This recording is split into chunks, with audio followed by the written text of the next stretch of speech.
नमस्कार दोस्तों, स्वागत करता हूं मैं अपने YouTube चैनल उत्तराखंड जी के विद एक्स्ट्रा फैक्ट में। दोस्तों, हम परीक्षा वाणी को चैप्टर वाइज कर चल रहे हैं, जिसका पहला पार्ट मैं आपको करा चुका हूं। यदि आपने वो पार्ट नहीं देखे हैं तो प्लीज़ हमारे चैनल पर जाकर उन पार्टों को देख सकते हैं। तो इसी सीरीज को आगे बढ़ाते हुए मैं आज आपके लिए एक और वीडियो लेकर आया हूं। तो शुरू करते हैं हम आज की वीडियो को, जिसमें हम शुरू में स्टार्टिंग से ही गढ़वाल क्षेत्र को डिस्कस करने वाले हैं। आपको याद रखना है दोस्तों, गढ़वाल जो क्षेत्र है या गढ़वाल शब्द का उल्लेख सर्वप्रथम कब हुआ था, तो आपको याद रखना है दोस्तों, उस समय पंवार शासक थे एक अजयपाल। ये आपको याद रखना है, ये 37वें नंबर के राजा थे अजयपाल। इनके द्वारा ही गढ़वाल शब्द का उल्लेख हुआ है सबसे पहले। ये आपको याद रखना है कि 1515 के आसपास, ये भी इंपॉर्टेंट है, आपको याद रखना है कि 1515 के आसपास गढ़वाल क्षेत्र का उल्लेख किया था, अजयपाल जी के द्वारा किया गया था। ये आपको याद रखना है। इसी क्षेत्र में असुर राजा थे एक, जिनका नाम था संबर। इनके जो 100 गढ़ थे उन्हें नष्ट कर दिया था इंद्र और सुदास जी के द्वारा, इन्हें नष्ट किया गया था। ये आपको याद रखना है कि असुर राजा संबर के जो 100 गढ़ थे उन्हें नष्ट करने वाले व्यक्ति कौन थे, तो इंद्र और सुदास थे। आपको ये याद रखना है। इसी क्षेत्र में एक गांव है दोस्तों प्राणा, जो कि गढ़वाल क्षेत्र में ही था, जो सप्त ऋषि थे और उस समय परले आई थी दोस्तों। ये आपको याद रखना है। परले के बाद वो यहीं पर आकर रहे थे। ये प्राणा गांव कहाँ है, तो ये गढ़वाल क्षेत्र में है। दूसरा दोस्तों आपको याद रखना है कि कुबेर की राजधानी कहाँ है, तो कुबेर की राजधानी अलकापुरी थी। उस समय जो कुबेर थे उनकी राजधानी कहाँ थी, तो ये अलकापुरी में थी दोस्तों। उसी के आपको याद रखना है कि मनु, जिन्हें हम मनुष्य का आदि पूर्वज कहते हैं, आपको याद रखना है कि मनुष्य का आदि पूर्वज किसे कहा जाता है, तो वो मनु को कहा जाता है। और इनका जो निवास स्थान था उस समय अलकापुरी था, ये आपको याद रखना है। और ये भी गढ़वाल क्षेत्र में ही पड़ता था उस समय, आपको याद रखना है। दूसरा आपको याद रखना है दोस्तों, ब्रह्मा जी के जो मानस पुत्र थे उनका जो निवास स्थान था वो भी इसी क्षेत्र में था, ये भी आपको याद रखना है। अगला है दोस्तों कि गणेश गुफा, नारद गुफा, मुचकुंद गुफा और स्कंद गुफा ये किस क्षेत्र में है, तो आपको याद रखना है ये चमोली में है, बद्रीनाथ के पास। वेरी वेरी इंपॉर्टेंट है, आप इसे इंपॉर्टेंट कर लेना दोस्तों कि गणेश गुफा कहाँ है, नारद गुफा कहाँ है, मुचकुंद गुफा कहाँ है और स्कंद गुफा कहाँ है, तो वो बद्रीनाथ के पास है और बद्रीनाथ चमोली जनपद में है। ये आपको याद रखना है। इसी के साथ आपको याद रखने हैं दोस्तों कि वशिष्ठ गुफा है, वशिष्ठ कुंड है और वशिष्ठ आश्रम ये कहाँ है, तो ये टिहरी में है। और किस पर्वत पर है, तो विसोन पर्वत पर है, ये आपको याद रखना है। और टिहरी गढ़वाल में था, ये उस समय गढ़वाल का क्षेत्र था टिहरी गढ़वाल दोस्तों, ये अभी टिहरी में पड़ता है। आपको याद रखना है कि वशिष्ठ गुफा है, वशिष्ठ कुंड है और वशिष्ठ आश्रम, तो वो कहाँ है, ये विसोन पर्वत पर है और टिहरी जनपद में है। वेरी वेरी इंपॉर्टेंट है दोस्तों, आप इसे अच्छे से याद कर लेना। उसके साथ दोस्तों अगला है कि सितोंसु पट्टी। ये सितोंसु पट्टी कहाँ है, तो आपको याद रखना है ये देवप्रयाग में है। इंपॉर्टेंट है, ये टिहरी में ही पड़ता है और यहीं पर सीता माता धरती में समाई थी। कहा जाता है कि यहीं पर सीता माता धरती में समाई थी, आपको याद रखना है। और इसी जगह पर दोस्तों एक मेला लगता है हर साल, जो मनसार मेला। मनसार मेला कहाँ लगता है, तो ये टिहरी में लगता है दोस्तों, टिहरी गढ़वाल क्षेत्र में, ये आपको याद रखना है।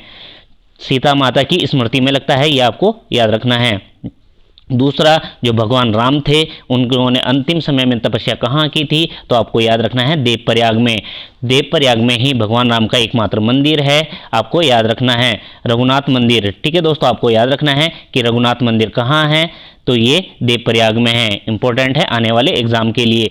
तो भगवान राम का एकमात्र मंदिर कहाँ है, तो वो देवप्रयाग का रघुनाथ मंदिर है। दूसरा भगवान राम के जो छोटे भाई थे लक्ष्मण जी, ये भी आपको याद रखना है, उनके द्वारा तपस्या की गई थी, तो वो तपस्या कहाँ की गई थी, तो आपको याद रखना है तपोवन में की गई थी। और ये तपोवन कौन सा वाला था, तो ये टिहरी गढ़वाल का था, ये आपको याद रखना है। लक्ष्मण जी के द्वारा जो तपस्या की गई थी वो तपोवन में की गई थी, ये कहाँ है, तो ये टिहरी में है। तपोवन और भी हैं दोस्तों, एक उत्तरकाशी में भी है और एक पिथौरागढ़ में भी है, ये आपको याद रखना है दोस्तों।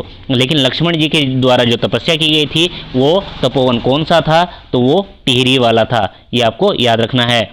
दूसरा महाभारत के पर्व में जो उल्लेख मिलता है इसके बारे में आपको याद रखना है कि गढ़वाल क्षेत्र का जो उल्लेख मिलता है महाभारत के वन पर्व में भी मिलता है कि उस समय आपको याद रखना है कि उस समय जो पांडव थे वो श्रीनगर आए थे उस समय श्रीनगर को क्या कहा जाता था, तो आपको याद रखना है श्रीनगर को श्रीपुर कहा जाता था। ये इंपॉर्टेंट है दोस्तों, श्रीपुर।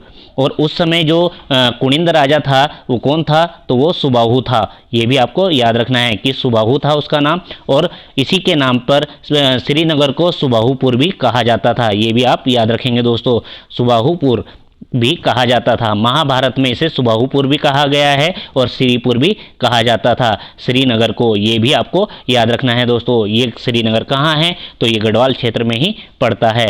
इंपॉर्टेंट है दोस्तों आने वाले एग्जाम के लिए।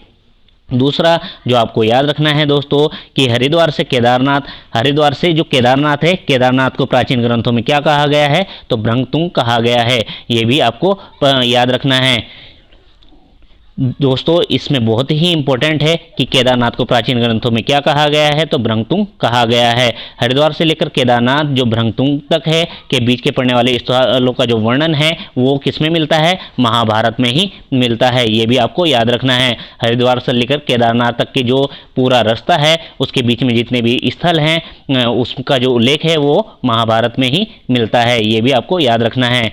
और इस क्षेत्र में लोमस ऋषि के साथ ही पांडव आए थे। मैंने आपको बताया है दोस्तों, पांडव आए थे उस समय वन पर्व के दौरान, और ये किसके साथ आए थे, तो लोमस ऋषि के साथ आए थे।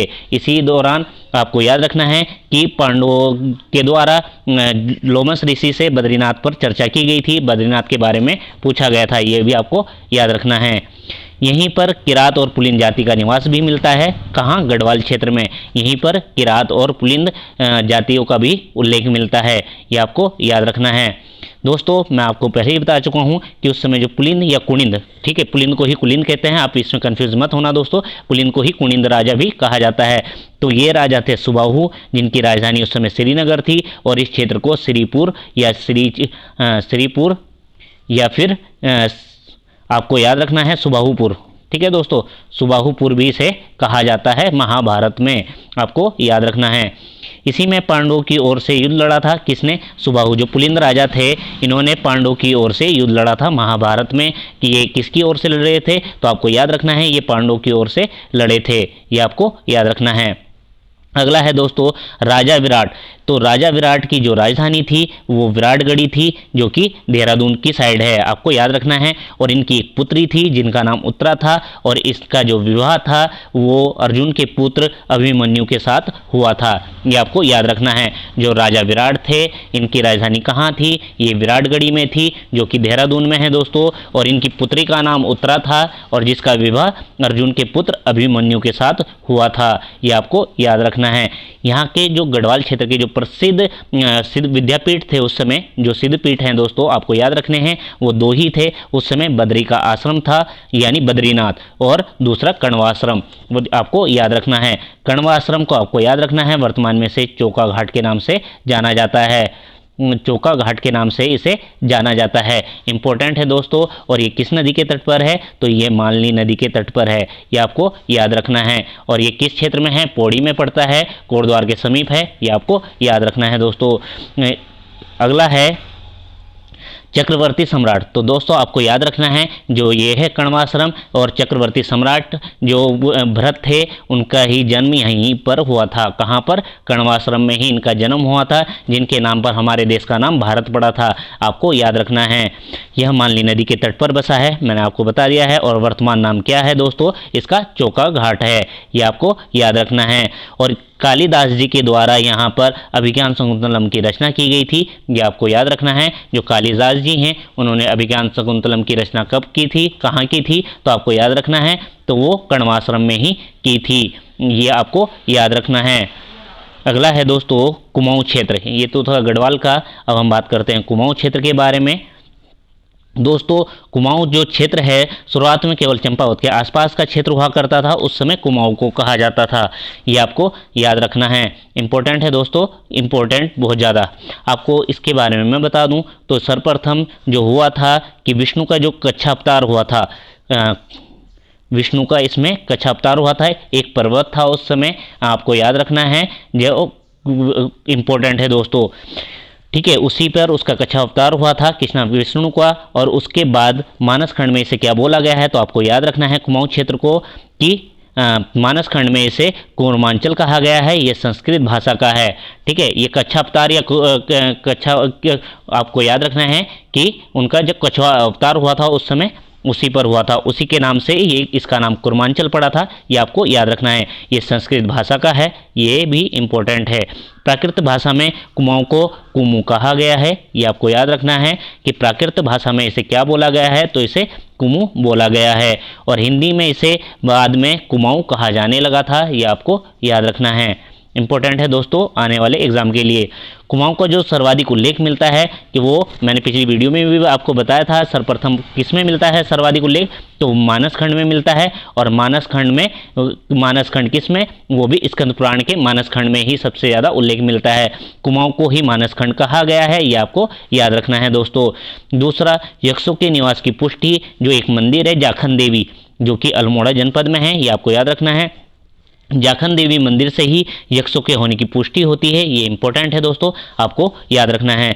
दूसरा, इसी से आपको याद रखना है कि जाखन देवी मंदिर कहाँ है, तो वो अल्मोड़ा जनपद में स्थित है। अगला है दोस्तों सबसे प्रसिद्ध नाग मंदिर।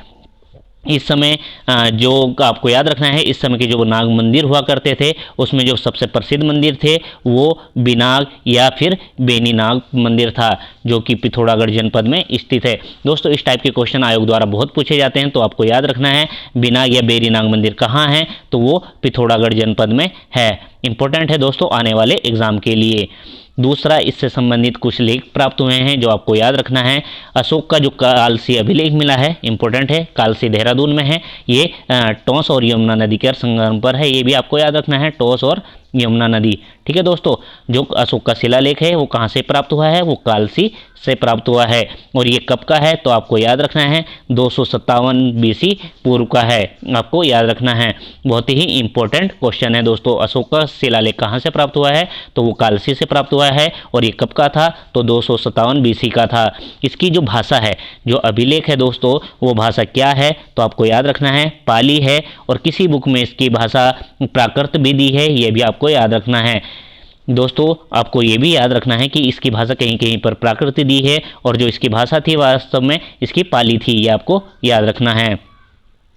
और इसी अभिलेख में दोस्तों आपको याद रखना है कि इस अभिलेख में इस क्षेत्र के लिए क्या बोला गया है, तो अपरांत शब्द का प्रयोग किया गया है। और जो यहाँ रहते थे उनके लिए पुलिंद शब्द का प्रयोग किया गया है, आपको याद रखना है। इस क्षेत्र के लिए अपरांत शब्द का प्रयोग किया गया है और यहाँ के निवासियों के लिए पुलिंद शब्द का प्रयोग किया गया है। आने वाले एग्जाम के लिए इम्पोर्टेंट है दोस्तों। दूसरा, आपको याद रखना है दोस्तों कि कालसी, मैंने आपको बताया है कि ये यमुना और टोंस नदी के संगम पर स्थित है, इससे इम्पोर्टेंट आपको याद रखने हैं। दूसरा दोस्तों, आपको जो याद रखना है कि इस अभिलेख की खोज कब हुई थी, तो आपको याद रखना है इस अभिलेख की खोज 1860 में हुई थी। और किसके द्वारा, ये जॉर्ज फॉरेस्ट के द्वारा इसकी खोज की गई थी।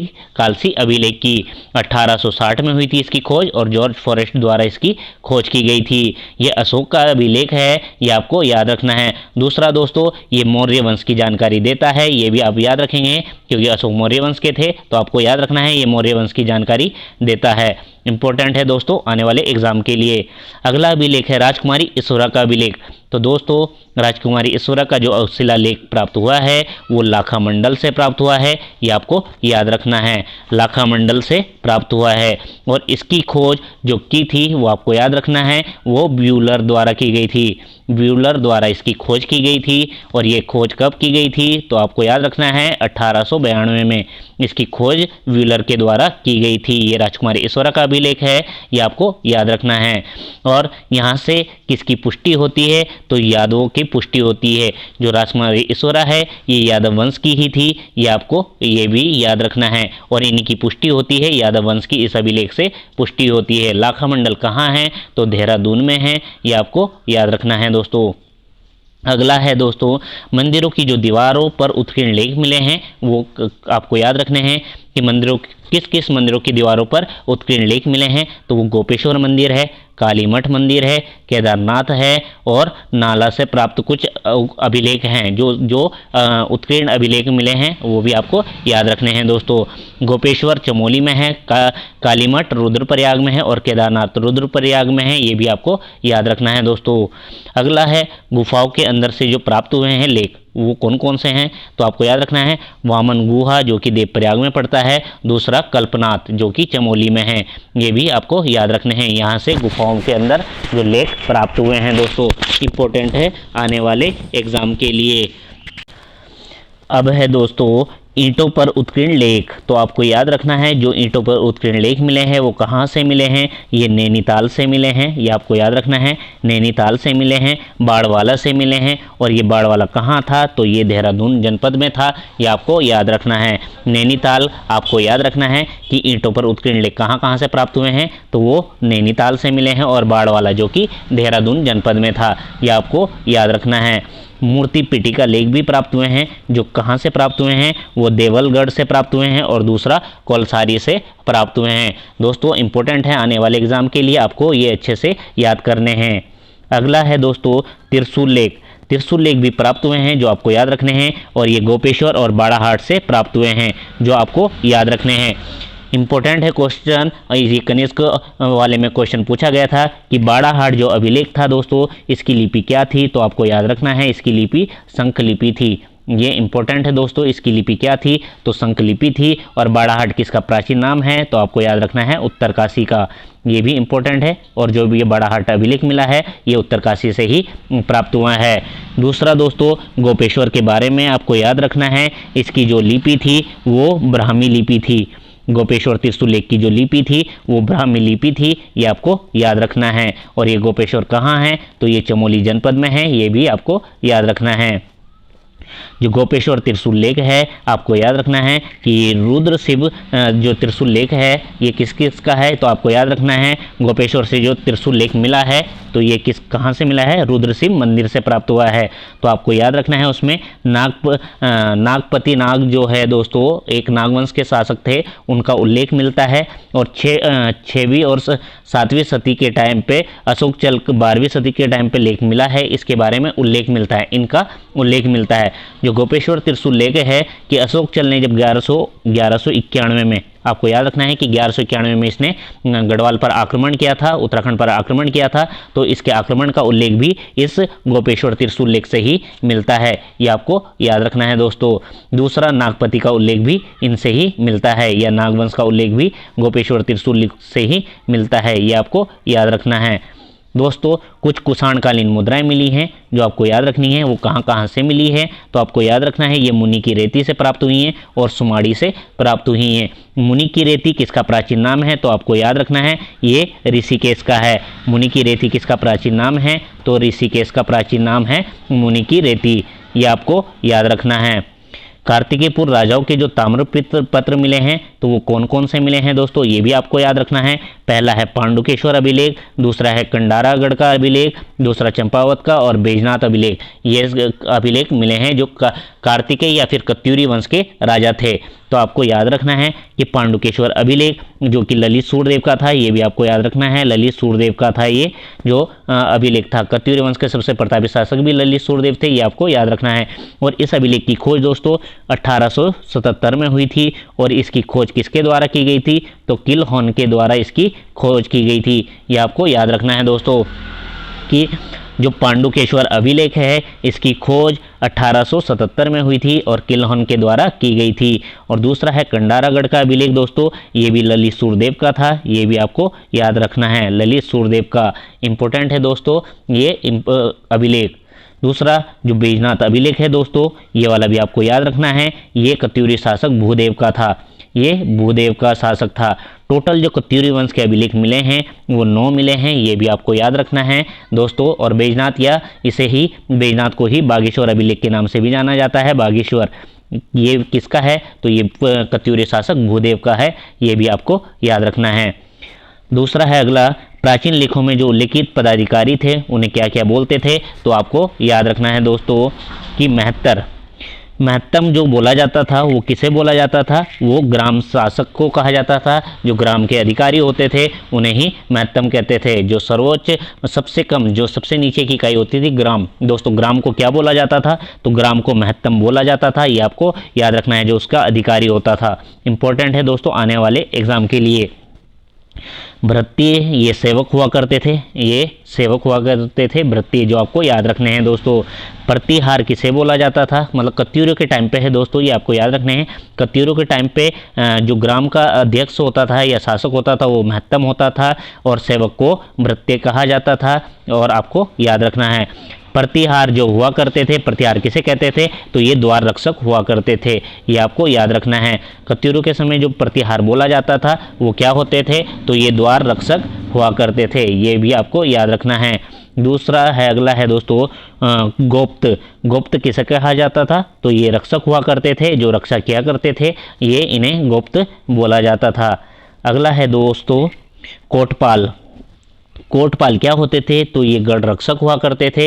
इंपॉर्टेंट है दोस्तों, ये शब्दावली आपको सारी ही याद होनी चाहिए, इंपॉर्टेंट है आने वाले एग्जाम के लिए। आयोग इसी टाइप के क्वेश्चन बनाता है, आपको याद रखने हैं। तो कोटपाल किसे बोलते थे, तो गढ़ रक्षक को बोला जाता था दोस्तों। उसके बाद आपको याद रखना है कि जो बलाध्यक्ष हुआ करते थे, तो बलाध्यक्ष को क्या बोलते थे, तो जो सेना नायक होते थे, ठीक है, सेना का सर्वोच्च अधिकारी जो होता था उसे क्या बोलते थे, बलाध्यक्ष बोला जाता था। ये आपको याद रखना है, इंपॉर्टेंट है दोस्तों आने वाले एग्जाम के लिए। और दूसरा आपको याद रखना है, जो प्रधान सेनापति होते थे उन्हें क्या बोला जाता था, तो उन्हें महादंड नायक कहा जाता था, ये भी इंपॉर्टेंट है दोस्तों आने वाले एग्जाम के लिए। प्रधान सेनापति जो होते थे, जो उनके मुख्य सेनापति हुआ करते थे, उन्हें महादंड नायक कहा जाता था। और तहसीलदार को क्या बोलते थे, तो आपको याद रखना है कि तहसीलदार को क्या बोलते थे दोस्तों, कुलचारिक कहा जाता था। यह आपको याद रखना है कि तहसीलदार को कुलचारिक कहा जाता था। और तहसील को क्या बोलते थे, तो आपको याद रखना है तहसील को तालुका कहा जाता था दोस्तों। ये भी इंपॉर्टेंट है कि तहसील को उस समय क्या कहा जाता था, तो तालुका कहा जाता था, और जो इसका अध्यक्ष होता था यानी तहसीलदार हुआ करता था उसे कुलचारिक कहा जाता था, ये आपको याद रखना है दोस्तों। आज के लिए बस इतना ही दोस्तों। यदि आपको हमारी वीडियो पसंद आई हो तो प्लीज़ हमारे चैनल को सब्सक्राइब कर लें, ताकि दोस्तों जो परीक्षा वाणी को हम सीरीज चला रहे हैं उसे चैप्टर वाइज कवर करते चलेंगे। आप हमारे साथ जुड़े रहिए और पूरी परीक्षा वाणी को कवर करिए दोस्तों। परीक्षा वाणी से प्रत्येक एग्जाम में लगभग 25 से 30 क्वेश्चन पूछे जाते हैं, तो प्लीज़ उसे बिल्कुल भी इग्नोर ना करें। प्लीज़ हमारे चैनल से जुड़े रहें, प्लीज़ हमारे चैनल को सब्सक्राइब कर लें। नमस्कार दोस्तों।